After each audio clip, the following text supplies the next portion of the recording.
Good afternoon, everybody. Good afternoon.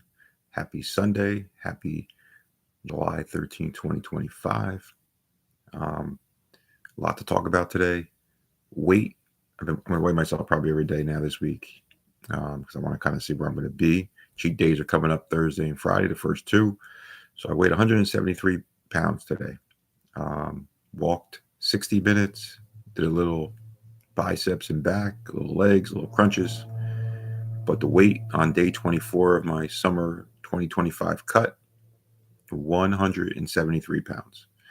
All right. Yesterday, again, I appreciate all these fans putting on old Packer games. I watched a game yesterday I'd never seen in my life. I've seen highlights living outside of Green Bay. I never saw the game. I'll be 53. And this game happened when I was 11.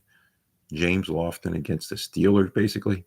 James Lofton had from Lynn Dickey had two bombs for touchdowns. I think he had like six catches for like 180 yards, 175 yards, and three touchdowns. Two bombs though, they were awesome. It was at Lambeau Field. Bart Starr was our coach. Dickey to Lofton. Um, he beat Mel Blunt twice, but I did check. I did some history on it, and Mel Blunt was his last year, and that was again after they put that rule in where you couldn't bump and run. He ran by Mel Blunt twice. Kind of remind me of 1992 when Favre beat Woodson twice on pumps, one to Sharp and one to Robert Brooks.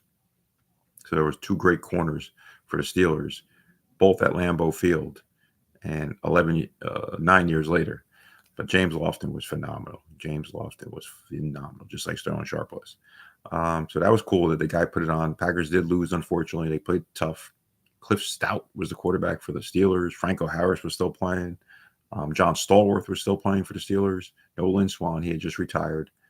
Um, Jack Lambert was in the game, and of course Mel Blunt and James Lofton was tremendous. I remember those two touchdown highlights right before the Packer Washington game that was on Monday Night Football in '83, a couple weeks later, which was Packers' biggest upset. One of the biggest upsets um, pre Favre and Ron Wolf and Reggie White and Mike Holmgren.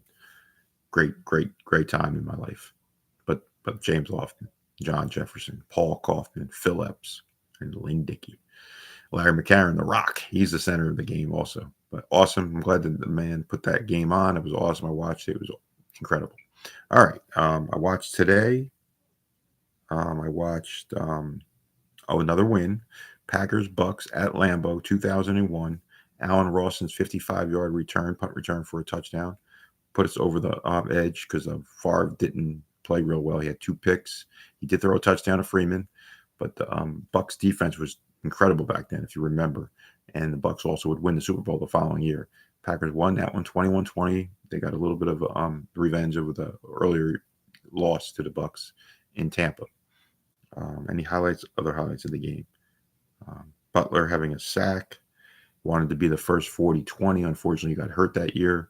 A few games later, so I think he had 38 interceptions and 20 sacks, or 20 and a half sacks. He wanted to be the first 40-20 person to ever do it, player to ever do it. Mon Green, 65-yard run, awesome against that Buck defense. Oh, bad to see Sapp so bad. He was so bad, cursing it and carrying on the sideline. Awesome, it was awesome. A lot of cheap shots in that game too. A lot of hard hitting plays, hard hits, but a couple cheap shots. What else? What other highlights in that game? It was good. Great game. Just, of course, Madden and Summerall did the game, so that's awesome. And the Packers won, of course, 21-20. I told you I watched the Packers Steelers in '83. I watched the other day Packers Patriots in '97. There was another game that I watched that I forgot to tell you guys. The Packers lost. And I'm slipping my mind again. I've been watching a lot of games. It's a good game, fun game to watch with the Packers did. Oh, Packers Bucks at Tampa. It was a Monday nighter, and it was 1998. And Favre, I think, fumbled the ball. It slipped out of his hand 7 times. I think we lost like 4 of them. And we fought. I mean, we had a lot of injuries in that game. But the Packers would lose that game. I'm trying to remember the score now. Just watched it. 22, 24-22, I think it was. 24-22. We lost that game. The Packers really played hard. They really played hard. They battled in Tampa. Tampa acted like they won the Super Bowl because they hadn't beaten the Packers for a lot of those years. Packers beat them in there in '97. They beat them there in '96. They did lose in '95. The Bucks did beat the Packers in '95 there in Tampa. The Packers beat them at home. Packers were just dominating Tampa pretty much in the once Favre came and Holmgren and Reggie White and Rob Wolf.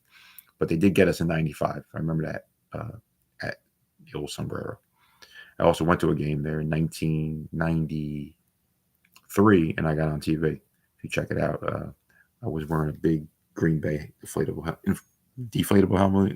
helmet with sunglasses, and Inside the NFL came up to me. That was a cool time in my life in 1993. The Packers dominated that game. Sharp scored 4 times. He also played quarterback for a couple of plays. All right, everybody, talked enough. 6 minutes. July 13th, 2025, day 24 cut. Real excited about food on Thursday and Friday. First 2 days of really going all out of cheating on over the calories I'm supposed to be eating, and then take it from there. All right, everybody have a great Sunday. Go Pack Go. Joe Pallone from Behind the Cheese. Checking out.